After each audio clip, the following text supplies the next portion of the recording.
1990 के दशक के आखिर में इंडिया बदल रहा था। उदारीकरण की हवा पूरे देश में फैल चुकी थी।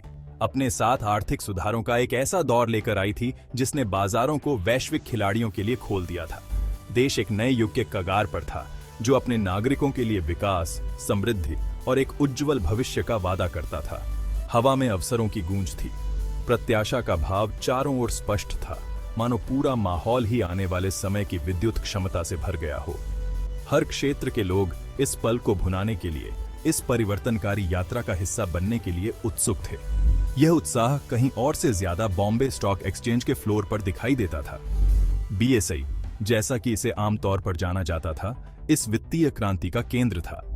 यहीं पर देश की अर्थव्यवस्था की नब्ज सबसे तेज महसूस की जा सकती थी, जहां लाखों लोगों के सपने और आकांक्षाएं वास्तविक समय में साकार हो रही थीं। व्यापारी एक दूसरे से टकराते और चिल्लाते हुए अपनी आंखें टिमटिमाते स्क्रीन से चिपकाए हुए थे। आवाजों की काकोफनी, उन्मत्त हाव-भाव, गतिविधि की निरंतर गूंज, यह अराजकता का एक ऐसा तालमेल था जो बाजार के अंतर्निहित क्रम को झुठलाता था। हर व्यापारी अपने आप में एक उस्ताद था, सौदों को अंजाम दे रहा था और पलक झपकते ही ऐसे फैसले ले रहा था जिनका मतलब भाग्य और बर्बादी के बीच का अंतर हो सकता था। पलक झपकते ही भाग्य बन रहे थे और बर्बाद हो रहे थे। दांव ऊंचे थे और इनाम उससे भी ऊंचे। हर सफलता की कहानी के लिए चेतावनी की एक कहानी थी। इस क्षेत्र के साथ आने वाले निहित जोखिमों की याद दिलाती थी। फिर भी यह अस्थिरता ही थी जिसने शेयर बाजार को इतना आकर्षक बना दिया था, जोखिम से प्यार करने वालों के लिए इतना ज्यादा आकर्षक। संभावना की, अमीर बनने की खुशबू हवा में घुली हुई थी।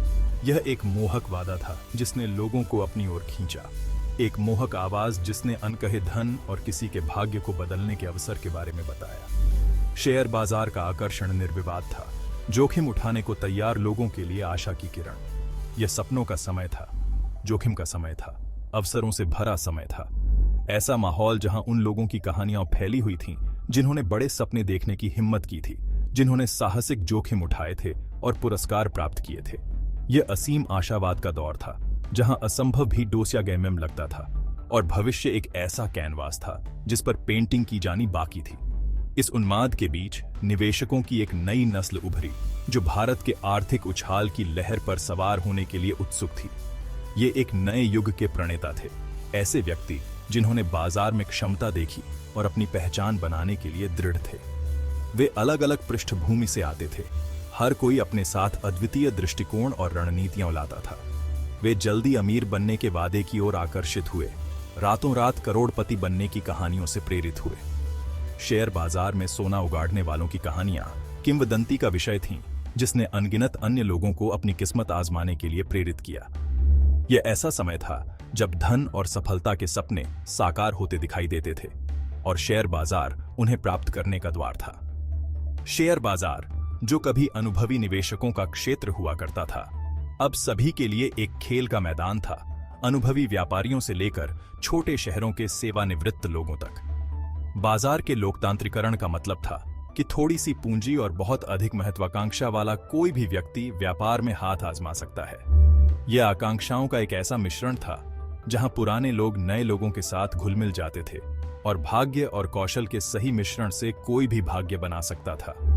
लेकिन इस नए स्वर्णिम अवसर ने एक अलग तरह के खिलाड़ी को भी आकर्षित किया, जो खेल को सबसे बेहतर समझता था, जो अपने फायदे के लिए सिस्टम में हेरफेर करना जानता था।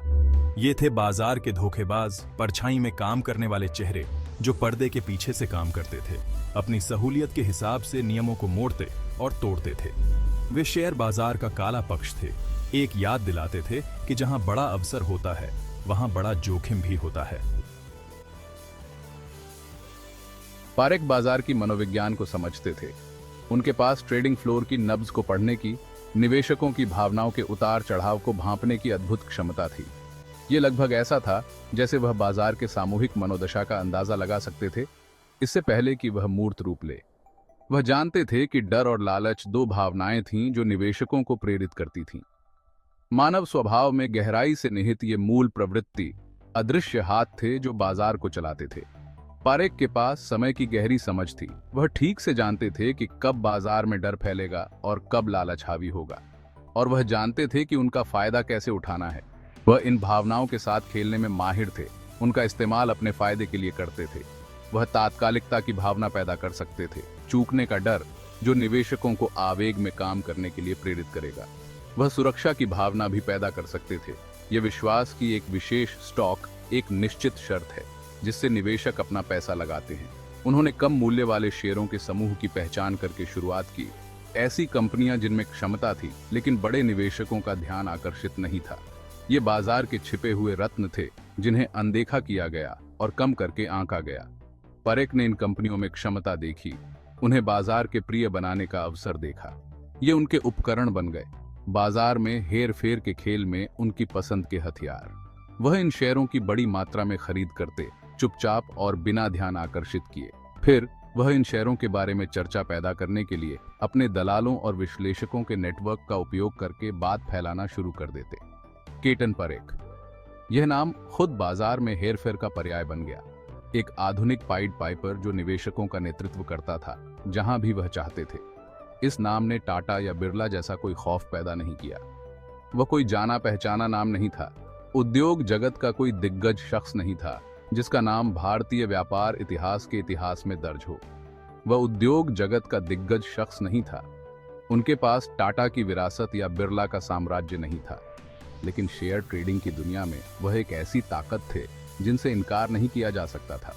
उन्होंने स्टील या वस्त्रों के साम्राज्य नहीं बनाए, उनका साम्राज्य सूचना पर बनाया गया था, फुसफुसाहट के साथ बाजारों को स्थानांतरित करने की क्षमता पर, एक इशारे से भाग्य बनाने की क्षमता पर। पारेख का क्षेत्र शेयर बाजार था और उनकी पसंद का हथियार जानकारी। उनके पास मुखबिरों, दलालों और विश्लेषकों का एक व्यापक नेटवर्क था जो उन्हें लगातार डेटा की आपूर्ति करते थे। यह जानकारी उनकी जीवनदायिनी थी, उनकी सफलता की कुंजी थी। वह एक जादूगर थे, एक कानाफूसी करने वाला, एक ऐसा व्यक्ति जिसे चीजें होने से पहले पता लग जाती थीं। उनका करिश्मा निर्विवाद था, मनाने की उनकी क्षमता बेजोड़ थी। वह सबसे संशयवादी निवेशकों को भी अपने नेतृत्व का पालन करने के लिए मना सकते थे। उन्होंने शांत आत्मविश्वास की आभा पैदा की, अंदरूनी जानकारी रखने की। यह आभा उनकी सबसे बड़ी संपत्ति थी, वह चीज जो उन्हें अन्य व्यापारियों से अलग करती थी। यह वह पारेख की रणनीति सरल, दुस्साहसी और अंततः बर्बाद करने वाली थी। उन्होंने कुछ मुट्ठी भर कंपनियों पर ध्यान केंद्रित किया, ज्यादातर प्रौद्योगिकी, मीडिया और दूरसंचार क्षेत्रों में। इन्हें K1 स्टॉक के रूप में जाना जाने लगा। ये सिद्ध ट्रैक रिकॉर्ड वाली ब्लू चिप कंपनियां नहीं थीं, ये जोखिम भरे दांव थे। ऐसी कंपनियां जिनमें क्षमता तो थी लेकिन असफलता की आशंका भी अधिक थी। उनकी कीमतों को बढ़ाने के लिए परेख को मांग का भ्रम पैदा करने की जरूरत थी। उन्होंने ऐसा अपने बीच इन शेयरों को खरीदने और बेचने के लिए दलालों और निवेशकों के एक नेटवर्क का उपयोग करके किया। इस कृत्रिम व्यापारिक गतिविधि ने यह आभास दिया कि इन कंपनियों की अत्यधिक मांग है, जिससे उनकी कीमतें बढ़ गईं। लेकिन इस साम्राज्य की नींव रेत पर, उधार के पैसे और निर्मित प्रचार पर बनी थी। पारेख एक माहिर जोड़-तोड़ करने वाला था, लेकिन वह पूरे बाजार को नियंत्रित नहीं कर सकता था। उनकी रणनीतियां जटिल थीं और बाजार की गतिशीलता की उनकी समझ अद्वितीय थी। हालांकि सबसे कुशल कठपुतली को भी खींचने के लिए तारों की आवश्यकता होती है, और पारेख भी अलग नहीं थे। वह जानता था कि स्थायी प्रभाव बनाने के लिए उसे केवल अपनी चालाकी से ज्यादा कुछ चाहिए। भ्रम को बनाए रखने के लिए उसे मदद की जरूरत थी। यह केवल कुछ सहयोगी होने के बारे में नहीं था, यह समर्थन का एक ऐसा नेटवर्क बनाने के बारे में था जो उसके हर कदम को मजबूत कर सके। उसने ऐसे वित्तीय समर्थकों की तलाश की जो उसके दृष्टिकोण में निवेश करने को तैयार हों। उनसे ऐसे रिटर्न का वादा किया जो सच होने के लिए लगभग बहुत अच्छे लगते थे। उसने इसे मीडिया और राजनीतिक हलकों में पाया। मीडिया अपनी विशाल पहुंच और प्रभाव के साथ उसके शस्त्रागार का एक शक्तिशाली उपकरण था। कहानी को नियंत्रित करके वह जनता की धारणा को आकार दे सकता था और अपने उपक्रमों के इर्द गिर्द तात्कालिकता और उत्साह की भावना पैदा कर सकता था। उन्होंने पत्रकारों के साथ संबंध बनाए, उन्हें K1 कंपनियों की अभूतपूर्व विकास क्षमता के बारे में कहानियां खिलाईं। पारेख द्वारा चुनी गई ये कंपनियां शेयर बाजार में अगली बड़ी चीज के रूप में प्रस्तुत की गईं। कहानियों को उनकी क्षमता को उजागर करने के लिए तैयार किया गया था, जिससे वे निवेशकों के लिए अनूठा हो गए।